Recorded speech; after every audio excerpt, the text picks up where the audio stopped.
নমস্কার বন্ধুরা, গল্পের হাটে আপনাদের সকলকে স্বাগত জানাই। বন্ধুরা, গল্পের হাটে আমার আজকের নিবেদন মানিক বন্দ্যোপাধ্যায়ের রচিত গল্প সখী। গল্পটি শুনে ভালো লাগলে অবশ্যই ভিডিওটি লাইক, কমেন্ট, শেয়ার আর আমার চ্যানেলটিকে সাবস্ক্রাইব করে দেবেন। তাহলে চলুন বন্ধুরা, গল্পটি শুরু করা যাক। গল্প পাঠে আমি বৈশালী, আর আপনারা শুনছেন আজকের গল্প সখী। সদরের কড়া নড়তে এক মুহূর্ত অপেক্ষা করে বিভা বলে, দেখ তরি না, কে, কাদের চায়? উপরে নিচে 5 ঘর ভাড়াটে, উপরে 3, নিচে 2। বাইরে লোক এলে দরজা খুলে খোঁজ নেবার দায়িত্ব স্বভাবতই নিচের তলার ভাড়াটে তাদের উপর পড়েছে, বিভা এবং কল্যাণীদের। সদর থেকে ভিজে স্যাঁতসেঁতে একরত্তি উঠানটুকু পর্যন্ত সরু। প্যাসেজের এপাশের ঘরটা তাদের, ওপাশেরটা কল্যাণীদের। ভিতরে আরও একখানা করে ছোট ঘর তারা পেয়েছে, কিন্তু রান্নাঘর মোটে একটি। কল্যাণীরা রান্নাঘরের ভিতরে রাঁধে, বিভা রাঁধে বারান্দায়। তবে সুবিধা অসুবিধার হিসাব ধরলে লাভটা কাদের হয়েছে ঠিক করা অসম্ভব। রান্নাঘরখানা খুবচি, আলো বাতাস খেলে না। উনান ধরলে একেবারে হাড় কাঁপানো দিনগুলো ছাড়া শীতকালেও ভ্যাপসা গরমে বেশ কষ্ট হয়। নিঃশ্বাস আটকে আসে। মাঝে মাঝে ছুটে বেরিয়ে উঠোনে দাঁড়িয়ে আকাশের ফালিটুকুর দিকে মুখ তুলে হাঁপ ছাড়তে হয়। বারান্দায় আবার জায়গা এই এতটুকু, নড়াচড়া করতেও অসুবিধা হয়। সাধারণত কল্যাণীরাই সদরের কড়া নাড়ায় বেশি সাড়া দেয়, তাড়াতাড়ি, বেশ একটু আগ্রহের সঙ্গেই দেয়। বিভাদের বা উপরতলার ভাড়াটেদের কাছে লোকজন কদাচিৎ আসে। কল্যাণীরা নিজেরাও সংখ্যায় অনেক বেশি। দেখা করতে, বেড়াতে বা কাজে বাইরের লোকও ওদের কাছেই বেশি আসে। অন্য ভাড়াটেদের তুলনায় বাইরের জগতের সঙ্গে ওদের যোগাযোগ অনেক বেশি। কল্যাণীরা সম্ভবত রান্নাঘরে খেতে বসেছে বা অন্য কাজে ব্যস্ত আছে। বিভার রান্না খাওয়ার পাট অনেক আগেই চুকে যায়। 2-1 মিনিট দেখে ওদের কাছে লোক এসেছে ধরে নিয়েও শোয়া রিনাকে তুলে সে খবর নিতে পাঠিয়ে দেয়। এটুকু করতে হয় এক বাড়িতে থাকলে। ক্ষীণ অস্পষ্ট আশা কি জাগে বিভার মনে, যে আজ হয়তো তার কাছেই কেউ এসেছে। কেউ তো একরকম আসেই না, যদি বা কেউ আজ এসে থাকে। একটু পরেই ফ্রক পরা 3 বছরের একটি মেয়ের হাত ধরে বিভার সমবয়সী একটি মেয়ে খোলা দরজার সামনে এসে দাঁড়ায়। ভাবতে পেরেছিলি কেমন চমকে দিয়েছি? তাকে দেখেই বিভা ধর্মর করে উঠে বসেছিল। ব্যাকুল ও উৎসুক কণ্ঠে সে বলে, রানী, ইস, কি রোগা হয়ে গেছিস, কি চেহারা হয়েছে তোর। রানী যেন বেশ একটু ভড়কে যায়, মুখের হাসি খানিকটা মিলিয়ে আসে। তা যদি বলিস, তুইও তো কম রোগা হোসনি, কালো হয়ে গেছিস যে, তোর অমন রং ছিল। 2 সখী ব্যাকুল ও প্রায় অনেকটা ভীতভাবে পরস্পরের সর্বাঙ্গে চোখ বুলিয়ে দেখতে থাকে। দুজনেরই ভাঙাচোরা অতীতের প্রতিবিম্ব নিয়ে যেন 2টি আয়নার মতো তারা পরস্পরের সামনে এসে দাঁড়িয়েছে। এমন খারাপ হয়ে গেছে চেহারা, এত ময়লা হয়েছে রং, অমন ক্লিষ্ট হয়েছে চোখ, এতখানি উপে গেছে স্বাস্থ্যের জ্যোতি, রূপ, লাবণ্য। প্রতিদিন আয়নার সামনে তারা চুল বাঁধে, মুখে পাউডার, সিঁথিতে সিঁদুর দেয়। নিজেকে রোগা মনে হয়, কখনো একটু আফসোস জাগে। কিন্তু আজ বন্ধুর চেহারার চেয়ে দেখার আগে পর্যন্ত তারা ধরতেও পারেনি বছরেই কি শোচনীয় পরিবর্তন ঘটে গেছে নিজের দেহেও, কিভাবে শুকিয়ে ছিটকে গেছে। আয় রানী, বস, কটি হলো? বিভা রানীর মেয়ের হাত ধরে কোলে টেনে নেয়। কটি আবার? এই একটি। তোর? কতকাল কেটেছে? বছর। এই তো সেদিন তাদের বিয়ে হলো। যুদ্ধ বাঁধার পর একে একে দুজনেরই বছর 5 কেটেছে তাদের শেষ দেখা হবার পর। 5 বছরে একটি মেয়ে হয়ে রানীর সেই আঁটো ছিপছিপে গড়ন যা দেখে তার প্রতিদিন হিংসা হতো, সে গড়ন ভেঙে এমন চাঁচা ছোলা প্যাকাটির মতো বেঢপ হয়ে গেছে কণ্ঠার হাড় উঁকি মারছে। চিবুকের ডোল বুঝি আর খুঁজলেও মেলে না। অমন মিষ্টি কোমল ফর্সা রং জলে ধোয়া কাটা মাছের মতো কটকটে সাদা হয়ে গেছে। বিভা ভাবে আর উতলা হয়, তার চোখে জল আসে। বিভার দুটি ছেলেই ঘুমোচ্ছিল। ছোটটির দিকে কয়েক মুহূর্ত চেয়ে থেকে রানী মৃদুস্বরে বলে, ওর বয়স কত হলো? 2 বছর। দুটি ছেলেই রোগা। ছোটটির পেট বড়, হাত পা কাঠির মতো সরু। ওদিকে দেখতে দেখতে রানী নিজের চেহারার কথা ভুলে গিয়েছিল। আচমকা সে বলে, কি আর করা যাবে, বেঁচে পড়তে যে আছি তাই ঢের। যা দিনকাল পড়েছে শেষ করে দেবে। বিভা স্বস্তির নিঃশ্বাস ফেলে। সে ভুলে গিয়েছিল কি ভয়ঙ্কর দুর্দিনের মধ্যে, কি প্রাণান্তকরণ কষ্টে তারা বেঁচে আছে। ভুলে গিয়েছিল কি অবস্থায়, কি খেয়ে, কত দুশ্চিন্তা আর আতঙ্ক বুকে নিয়ে তারা দিন কাটায়।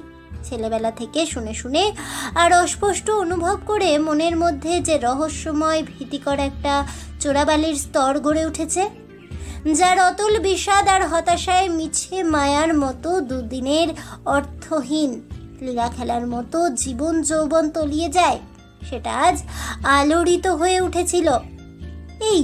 তবে জীবনের রীতিনীতি, মানুষের মাথা ধরা অদৃষ্ট যে এত তাড়াতাড়ি তারুণ্য, আনন্দ, উৎসাহ সব শেষ হয়ে যায়। জীবনের এই চিরন্তন নিয়মেই সে আর বিভা জীবনটা শুরু করতে না করতে মাত্র 25-26 বছর বয়সে এমন হয়ে গেছে। রানী তাকে মনে পড়িয়ে দিয়েছে, না তা নয়, জীবন অত ফাঁকিবাজি নয়, এমন ভঙ্গুর নয় দেহ। শুধু খেতে পড়তে না পেয়ে চিন্তায় ভাবনায় জর্জরিত হয়ে হাসি খুশি আমোদ আহ্লাদের অভাবে তাদের এই দশা। একা এসেছিস রানী? একা কেন, ঘোড়ায় চেপেই এসেছি, দরজায় দাঁড়িয়ে আছে। কি আশ্চর্য, তুই কি বলতো, এতক্ষণ বলতে নেই? অসহায়ভাবে বিভা পরনের কাপড়খানার দিকে তাকায়। রানী একখানা ভালো কাপড় পরে এসেছে, আগেকার দিনের সঞ্চিত তরঙ্গে তোলা কাপড়ের একখানা। বিয়েবাড়ির মতো বিশেষ উপলক্ষ ছাড়া কেউ যা পরে না, পরলে মানায়ও না। এ রহস্যের মানে বিভা জানে। তারও একই অবস্থা। আত্মীয় বন্ধুর বাড়ি যেতে, সিনেমা দেখতে, বেড়াতে বার হতে সাধারণ কম ভালো কাপড় যা মানায়, তার তরঙ্গেও আগেকার 5-7খানা ছিল। বাড়িতে পড়ে পড়ে সে ভাণ্ডার শেষ হয়েছে। এ দুঃশাসনের শেষে দ্রৌপদীদের কাপড় টানাটানির শেষ নেই। বিয়ের সময়ের দামি শাড়ি আর ঘরে পরার শাড়ির মাঝামাঝি কিছু নেই, রাখা অসম্ভব। ঘরেও তো উলঙ্গ হয়ে থাকতে পারে না মেয়ে মানুষ। ইতিমধ্যে মরিয়া হয়ে চোখ কান বুজে সাধারণ সামাজিকতা রাখার জন্য সাধারণ রকম ভালো 2-1টা কাপড় সে কিনেছে। প্রাণপণে চেষ্টা করেছে এই প্রয়োজন ছাড়া ব্যবহার না করার, কিন্তু সম্ভব হয়নি। 24 ঘন্টা দেহ ঢাকতে হয়, বাসি কাপড় ছাড়তে হয়, স্নান করে ধুতে হয়, সাবান কেচে ধোপা দিয়ে ধোয়াতে হয়। নিত্যকার এই চলতি প্রয়োজনের দাবি সবচেয়ে কঠোর। তাই ভাবতে হয়েছে, এখনকার মতো পরে কটা দিন চালিয়ে দিই। উপায় কি, ধোপা দিয়ে এনে তুলে রাখবো। তুলে রেখেছে, কিন্তু বেশি দিন তুলে রাখা যায়নি। আলনার শাড়ি 2খানার একটি পরনের মতোই ছেঁড়া, অন্যটি বড় বেশি ময়লা। বাক্স কি খোলা যায়? রানীর স্বামী সদর দরজায় দাঁড়িয়ে আছে। এখন কি অত সমারোহ করা চলে? হাত বাড়িয়ে সে ময়লা কাপড়খানায় টেনে নেয়। কল্যাণী অমিয়কে জিজ্ঞাসা করেছিল, কাকে চান? কল্যাণী বিভার চেয়ে 10 বছরের বড় হবে, তার বেশি নয়। তার 2টি ছেলে মেয়ে, সংসারে 11 জন লোক। সেই চাপে তার লজ্জা সরম মুষড়ে গেছে। আঁচিয়ে উঠে সদরে মানুষ দেখে এক কাপড়ে সে অনায়াসে তার প্রয়োজন জানতে এসেছে। তার সংকোচ নেই, দ্বিধা নেই, অস্বস্তি নেই। দাসীর মতো দেখায় না, রানীর মতো দেখায় বাইরের অজানা লোকের চোখে কেমন লজ্জাকর ঠেকে। এ চিন্তার অঙ্কুরও বুঝি আর গজায় না তার মনে। এমন শক্ত অনুর্বর হয়ে গেছে তার মধ্যবিত্তের অভিমান। কিন্তু কি ভয়ানক কথা, নিজেও বিভাজে এগিয়ে এসেছে ব্লাউজ না গায়ে দিয়েই। এটা তারও খেয়াল হয়নি। তাড়াতাড়ি ছিঁড়ে যায় বলে 10টা নাগাদ বাড়ির পুরুষরা আপিসে কাজে বেরিয়ে গেলেই সে ব্লাউজ খুলে ফেলে বিকালে পুরুষদের ফেরার আগে একেবারে গা ধুয়ে আবারও গায়ে দেয়। খালি গায়ে থাকাটা কি তারও অভ্যাস হয়ে গেল কল্যাণীর মতোই? দাসী চাকরানি মজুরানির মতোই কান দুটি গরম হয়ে ওঠে বিভার। আমাদের এখানে এসেছেন? সে কল্যাণীকে বলে। সেই যে রানীর কথা বলেছি আপনাকে, আমার ছেলেবেলার বন্ধু, তার স্বামী। আপনার অসুখ নাকি? কল্যাণী বিনা ভূমিকায় প্রশ্ন করে। অসুখে পড়েছিলাম, এখন সেরে উঠেছি। কল্যাণী বোধহয় কথাটা বিশ্বাস করে না। অমিয়র চেহারায় সেরে ওঠার লক্ষণ খুঁজে পাওয়া সত্যই কঠিন। কোনো রোগ সেরে গেলে এরকম চেহারা হয় না মানুষের, রোগ বজায় থাকলেই হয়। কালি পড়া চোখে শুধু তার দৃষ্টিটা উজ্জ্বল ঝকঝকে। ওহ, মনে পড়েছে, কল্যাণী আচমকা বলে। আপনারই গুলি লেগেছিল? কাগজে পড়ে বিভা বলেছিল আপনার কথা। এত বড় কথাটা ভুলে যাবার জন্য কল্যাণী অপরাধীর মতো হাসে। অসুখও হয়েছিল, অমিয় বলে। 10 মিনিটের বেশি অমিয় বসে না। কাজে যাবার পথে সে রানীকে শুধু পৌঁছে দিতে এসেছে। বেচারির গুলিও লেগেছে, সরকারি দপ্তরের চাকরিটিও গেছে। বন্ধুরা একটি কাগজে মোটামুটি একটা কাজ জুটিয়ে দিয়েছে। ঘটনাচক্রে কাগজটি আবার সরকার বিরোধী। কাগজটাই কবে বন্ধ হয়ে যায় ঠিক নেই। কিন্তু অমিয়কে বিশেষ শঙ্কিত মনে হলো না, বরং কেমন একটা বেপরোয়া ভাব এসেছে। কি জানেন, সব 19 আর 20, সে বিভাকে বলে। ও ছাতার চাকরি থেকেই বা কি এমন স্বর্গ লাভ হচ্ছিল? ঘরে বাইরে চাকরির মর্যাদা রাখতে প্রাণ যায় যায় অবস্থা। নিজের মনটাও মানে না। যেমন হোক, চাকরি তো করি, মাস গেলে মাইনে তো পাই। যা হোক, একদম মিনিমাম ভদ্রলোকের স্ট্যান্ডার্ড তো অন্তত রাখতে হবে। সে এক ছুঁচো গেলার অবস্থা। পেটও ভরতে পারি না, না খেয়ে মরতেও পারি না। এখন সালা বেশ আছি, হয় এসপার নয় ওসপার, ব্যাস। অনায়াসে বিনা দ্বিধা সংকোচে সে বিভার সামনে শালা শব্দটা উচ্চারণ করে। সত্যই করে। কি ছোট লোক হয়ে গেছে শিক্ষিত মার্জিত ভদ্র সন্তান। পাশে কোথাও রেডিওতে মিষ্টি অলস সুরে গান বাজছে। উঠোনে এঁটো বাসনের ঝনঝনানি। কল্যাণীদের বাসনের সঙ্গে দোতলার এঁটো বাসনও উঠোনে এসে জড়ো হচ্ছে। একসঙ্গে ছোট ছেলে মেয়ে কাঁদছে 3টে অথবা 4টে, সংখ্যাটা ঠিক ধরা যায় না। উঠে দাঁড়িয়ে অমিয় বলে, আপনার চিঠি পাবার পর থেকে বাড়ি বয়ে এসে ঝগড়া করার জন্য কোমর এঁটে বসেছিল। আমার অসুখের জন্য দেরি হয়ে গেল। কিসের ঝগড়া বলেনি? চিঠিটা পড়ে কেবলই বলতো, দেখলে ছেলেবেলার বন্ধু, কত ভাবছিল। কাগজে গুলি লাগার খবর পড়ে একটা চিঠি লিখে দায় সেরেছে। কর্তাটিকে পাঠিয়েও তো খবর নিতে পারতো। ওহ, এই ঝগড়া। বিভা সত্যই বিব্রত বোধ করে। যাবো যাবো মনে করেছিলাম, ওকে তাগিদ দিয়েছি। 1 মাসের ওপর যাবো যাবো করছেন, কিন্তু যেতে পারেননি। কোটরে বসা চোখের উজ্জ্বল দৃষ্টিতে সোজা বিভার মুখের দিকে তাকিয়ে 10 মিনিটে গড়া আশ্চর্য অন্তরঙ্গতায় মুখের কথা কেড়ে নিয়ে অমিয় সহজ সহানুভূতির সায় জানিয়ে বলে, আপিস, ছেলে পড়ানো, বাজার, রেশন, কয়লা, ওষুধ, ডাক্তার, কি করেই বা পারবেন? এখনো ছুঁচো গেলার অবস্থা। বিভা প্রাণ খুলে হাসে। অমিয় চলে গেলে বিভা সহজভাবে বলে, নে কাপড়টা ছেড়ে হাত পা এলিয়ে বস, সংসেজে আর থাকতে হবে না। সত্য কথা বলতে কি, রানীকে এতক্ষণ সে প্রাণ খুলে গ্রহণ করতে পারেনি। ভিতরে একটা আবিষ্ট ভাব বজায় থেকে গিয়েছিল। খুশি হলেও সে আনন্দে খাচ্ছিল। হোক সে ছেলেবেলার সখী। মাঝখানে অনেক ওলট পালট হয়ে গেছে চারদিকে ও তার নিজের জীবনে। কে বলতে পারে তাকে কিরকম দেখবে কল্পনা করে এসেছে রানী, তার কাছে কিরকম ব্যবহার আগে থেকে মনে মনে চেয়ে এসেছে। হয়তো অনেক কিছু অন্যরকম দেখে তার ভালো লাগছে না, হয়তো সে ভুল বুঝছে। তার কথাও ব্যবহার আরও হয়তো ভুল বুঝবে। এই একখানা আর পাশের আধখানা নিয়ে দেড়খানা ঘরে কত দিকে যে বিষিয়ে গেছে জীবনটা, সে নিজেই কি খানিক খানিক জানে না? রানী এসে দাঁড়ানো মাত্র তার ফ্যাকাশে ম্লান চেহারা দেখে উতলা হওয়ার সঙ্গে প্রাণটা তার ধক করে উঠেছিল বিপদের আশঙ্কায়। তার সখী এসেছে। এককালে দিনে অন্তত একবার যাকে কাছে না পেলে সে অস্থির হয়ে পড়ত, এতদিন পরে সেই সখী এসেছে তার ঘরের দরজায়। আনন্দে উচ্ছ্বসিত হয়ে ওকে তো সে অভ্যর্থনা করতে পারবে না। হেসে কেঁদে অনর্গল আবোল তাবোল কথা যা মনে আসে বলে গিয়ে প্রমাণ দিতে পারবে না সে কৃতার্থ হয়েছে। সে সাধ্য তার নেই। হাজার চেষ্টা করেও বেশিক্ষণ সে আনন্দোচ্ছ্বাস বজায় রাখতে পারবে না। ঝিমিয়ে মিয়ে তাকে যেতেই হবে। কি ভাববে তখন রানী? কি বিশ্রী অবস্থা সৃষ্টি হবে। আরও ভেবেছিল, বিকাল পর্যন্ত যদি থাকে, চায়ের সঙ্গে ওকে কি খেতে দেব? ওর মেয়ে যদি দুধ খায়, দুধ কোথায় পাবো? শ্রান্তিতে যদি ওর হাই ওঠে, বিছানায় কি পেতে দিয়ে ওকে আমি শুতে দেব? 10 মিনিটের মধ্যে অমিও তাদের সখিত্বকে সহজ করে বাস্তবের দৃঢ় ভিত্তিতে প্রতিষ্ঠিত করে দিয়ে গেছে। বিভার আর কোনো ভয় নেই, ভাবনা নেই, সংকোচ নেই।